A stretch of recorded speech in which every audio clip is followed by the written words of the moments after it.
이어서 실제 시장 참여자들이 생각하는 글로벌 증시 알아보는 시간입니다.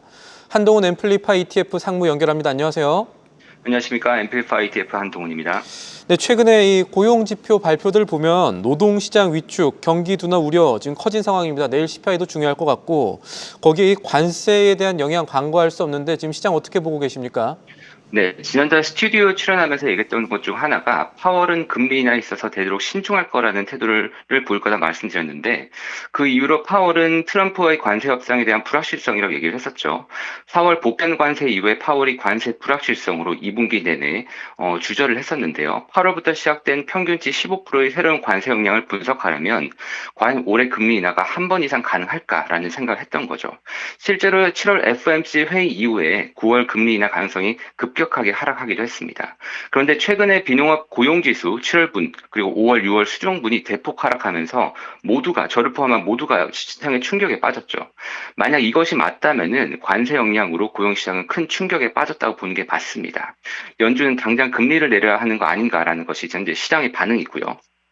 그런데 이와 동시에 고용 데이터 자체에 대한 신뢰 이슈가 나왔던 것도 사실이죠. 연준이 고용과 인플레를 안정적으로 유지하는 것이 가장 큰 임무인데 그 판단이 근거되는 고용 데이터의 잠정치와 수정치가 이렇게 다르다면 향후에 어떻게 판단을 해야 할지에 대한 의문이 나오게 된 거죠. 이 트럼프 대통령은 그러다 보니까 고용 데이터가 조작되었다고 고용 데이터 담당자를 해고까지 했던 상황입니다. 이런 가운데 시장 한켠에서는 관세로 인한 영향이 크지 않을 수도 있다라는 분석들도 나오고 있다면서요? 네, 이게 참 재밌는데, 신규 취업자 수가 줄어든 것은 경기가 침체되어서 그런 것이 아니라 공급량이 줄어서라는 거죠.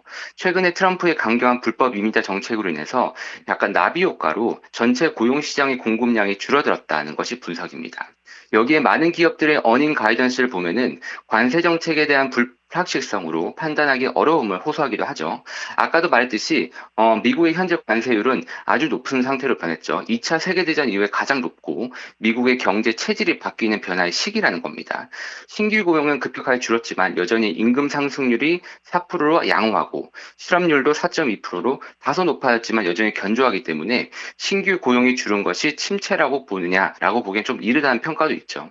또한 기업들의 어닝을 보면은 현재 기업들이 90%가 2분기 어닝을 발표했는데 그중에 82%가 예상치보다 우수한 서프라이즈를 기록했습니다. 그러다 보니까 관세 영향이 생각보다 세지 않은 거 아닌가라는 예측을 하기도 하고 있다는 거죠.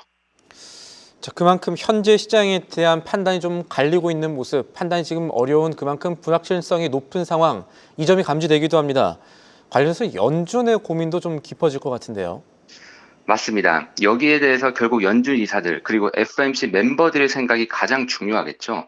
지난주 수요일에 연준 이사인 리사 쿡 같은 경우는 인플레 우려로 좀 더 신중해야 된다라는 얘기를 했었고요. 반면에 토요일에 연준 부의장인 미셸 버우먼 같은 경우는 관세빨 인플레는 일시적이고 다만 고용시장에 대해서 우려감을 나타내면서 세 번 인하 검토를 얘기하기도 했었죠. 버우먼과 함께 크리스 월러 연준 이사는 이미 7월부터 민간 고용 시장에 대해서 불안하다는 입장을 나타냈었고요. 7월에 금리 인하를 외친 두 명으로 강력하게 추정이 되죠.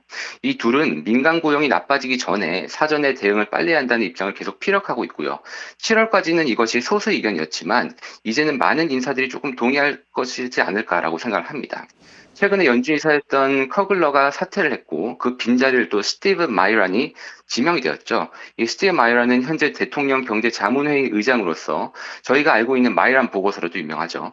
트럼프 관세 정책의 틀을 제공했다고 보고 있는데 이분 역시 금리 인하를 강하게 주장을 할 것인데 저는 이분의 의견이 상당히 조금 궁금하긴 합니다. 왜냐하면은 이 세 명 모두가 금리 인하를 얘기를 하고 있는데 버우먼과 월러는 관세 정책으로 고용이 나빠진다고 했기 때문에 금리 인하를 주장하는 것이고 다만 스티브 마이란은 약간 조금 더 정책적인 측면입니다. 결국 마가로 가기 위해서 금리 인하를 해야 된다. 이런 요건 입장이다 보니까 어떻게 마이란이 고용지표에 대해서 해석을 할 건지 이것이 또 궁금하고요. 다만 앞으로 기사를 통해서 확인하고 싶은 것은 현재 취업자 수가 이렇게 변동성이 크다 보니까 향후에 언론 실업률 자체를 볼 것인지 고용 데이터를 판단할 근거를 뭐로 볼 것인지가 상당히 궁금합니다. 어쨌든 취업자 수가 급격하게 하락을 하고 있다 보니까 파월은 9월 금리 인하에 있어서 더 이상 미룰 수가 없는 상황이 되었습니다. 하지만 미국 현지 시간 화요일 날 발표되는 물가 지표가 만약 예상보다 더 높게 나온다면은 시장은 또 한 번 충격에 빠질 수 있겠죠. 결국 시장이 상승세를 보이지만 불확실성이 여전히 존재하는 만큼 포지션이 구축이 쉽지 않다 보니까 결국 최근에 계속 말씀드리지만 미국 시장에 대해서 전술적인 커버드 콜 전략을 통해서 변동성 시기에 조금은 방어적이지만 시장 상승기에 어느 정도 따라갈 수 있는 전략이 필요하다고 생각합니다. 대표적으로 제피와 디보 그리고 대형 성장주 커버드 콜 전략인 제퓨와 큐디보가 있습니다. 결론적으로 이제 변동성이 클 것으로 예상이 되면 콜옵션을 운용 전략으로 사용하는 커버드 콜 같은 경우가 지금은 투자에 조금 더 적절할 수 있다는 얘기가 되겠죠. 알겠습니다. 지금까지 도움 말씀에 앰플리파이 ETF 한동훈 상무였습니다. 오늘 말씀 감사합니다. 감사합니다. 계속해서 다양한 경제 이슈를 알고 싶다면 구독과 좋아요, 알림 설정 부탁드립니다. AI 캐스터 권미정이었습니다.